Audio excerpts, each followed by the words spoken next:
So to have something that's able to really jar the door like that with nobody on the other side and something that I just can't recreate, again, shows me that there is some type of activity there that they wanted our investigators to know that somebody was there with them. There's a lot of people back there. I mean, it's just very pungent. Oh, okay. You know, yeah, I mean, there's just a lot of, yeah, I can smell it. That back room to the far back, we were against that back wall. There's a lot back there. There's a lot of people Well, back that's there. where we've always had a lot of experience in the building. Yeah. Back in the inspiration on the back wall. No previous knowledge of nothing about the place. We told her nothing. And she was picking up on this all on her own. I was really drawn. I get drawn to certain areas in a building. I don't necessarily know why, and then usually afterwards I'll ask about it. I don't like knowing about places before I walk into them, but I tend to be pretty right on about, you know, just energies there. Energies that are able to communicate with the living by means of physical interaction. Now, could this be the man that was crushed by the bale of cotton, letting everyone know that he's still here? Now, when we return, an encounter with the spirit of a child. We'll be right back. Experiencing ghostly activities within the Bell Book and Candle has become quite commonplace for the owners Caprice and Shannon. With so many apparitions wandering around the used bookstore, it's a wonder they can get any work done. It was a real stormy morning, and I had come in real early. This was right after they built the courthouse, and we were having a problem with our parking, so I would try to get here usually like 7:30, 8 o'clock. We want our customers to be able to have a place to park, so she goes in the front door, locks the door behind her, runs through the bookstore without turning any lights on, exits the side door, and does whatever she does. I think she pushes a cart that says no parking and chairs and stuff, and then goes back out there before 10 and removes them. So we have this metal threshold at our back door, and so I was kind of standing there, kind of shaking off before I came inside. And noticed 2 feet in from the threshold, there were 3 small wet footprints. And she said they were very clear. She could make out the little toes. It was barefoot. And they were about the size of a small woman or a child. And it never occurred to me that it wasn't real, you know, that it wasn't a real person. So I thought, well, somebody came in here while I was outside. So I came running around, started turning on lights, hollering and looking for somebody, went through the whole bookstore, and by the time I got to the back of it, it started dawning on me. You know, there was nobody out there when I was in the parking lot. And this would have been a small, barefoot child. And so there probably was no such thing, and I ran back to the back door and the footprints were evaporating. Often during these investigations, to cover more ground, the ghost hunters will split up, investigating one location while the other team takes on another location that same night. During our Bell Book and Candle investigation, while Andy Roberts led his team around those grounds, his brother Albert took a team to an old house on the other side of the square where ghostly activity has been reported.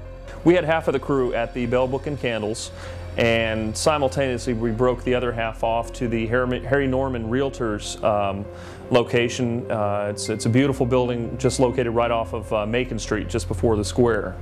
And that was a great investigation. We actually were invited by the broker and owner of the facility to come over there. And after talking to the broker owner of the real estate office that's there, she had mentioned that the police had actually been called to the location several times from the agents that were there. If they were there by themselves late at night processing a contract, the door would slam upstairs.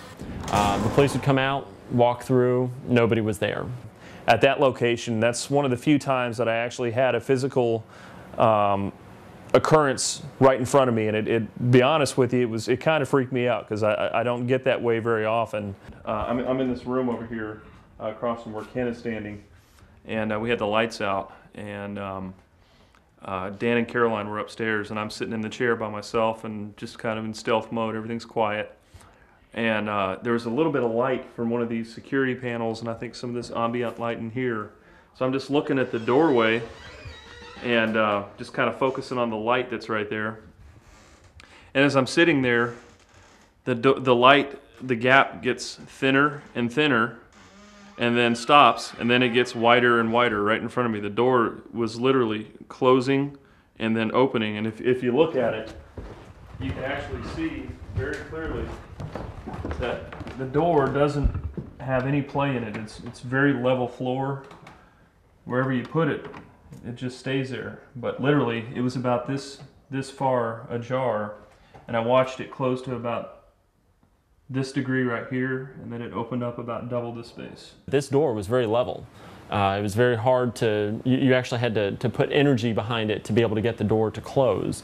Again, as I always say, I'm really cynical on the team, and I try to rationalize just about everything, and I was just unable to rationalize why that door was opening and closing. While Albert was watching the doors open and close, Andy was investigating the basement of the Bell Book and Candle, where it was said that the woman kicked by a horse had lost her life.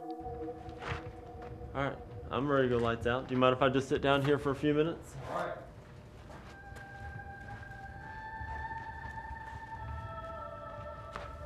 Lights are out.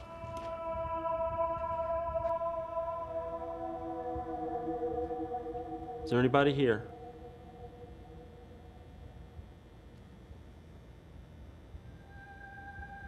If there's somebody down here, there's lots of things that you could just tap on. Make some sort of noise that I know that you're here. I was in the basement by myself. I was doing a private vigil down there, trying to see if I can get any activity to occur while I was there by myself. Over to one particular corner, I did hear kind of like a little, a little ping noise, like something had been dropped over in a particular area of the basement. Walked over to that area, wasn't able to recreate it, wasn't able to get it to do it again. Didn't hear any other scuffling.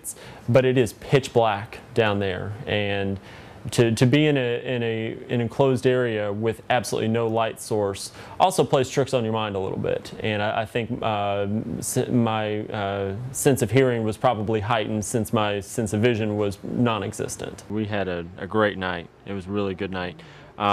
Several personal experiences of feeling of being touched with the hair standing on end, drastic temperature changes. Even you had an extremely personal experience where you just felt like it was all right around you, but you walk 2 feet further and it's sweltering hot. So there's some extreme temperature differences. Now there was a gap up at the top of the door, so you got to be as scientific as you can that things could have been blowing through, but it was at odd areas, very low to the ground and at other times very high up. So it was very drastic in the changes and how quickly it happened. Downstairs in the basement, I really felt the same thing while I was down there by myself. I didn't really say a whole lot about it because, again, there was a door there, and I was thinking it was just the wind blowing. But when it continued in here, it really kind of solidified that there was definitely some temperature changes, if nothing else. With so much history in the building and around the McDonough Square, the co-owners of the Bell Book and Candle started a haunted history tour open to the public year-round. People from all over have come to hear the stories and explore the building for themselves, where paranormal activity has been reported and documented. And people seem to really enjoy being able to take their time strolling around the buildings, taking still pictures, and it's neat. And it's dynamic because people are coming in often to the bookstore and telling us their families' stories. And that's something that you can't find in books most of the time.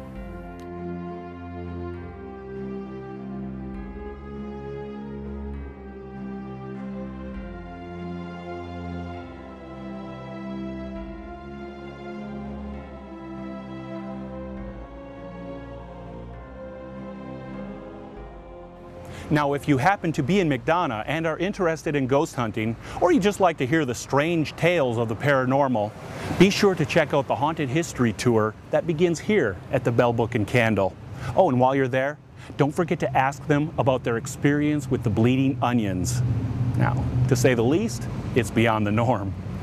Thanks for watching Discovering Henry. We'll see you next time.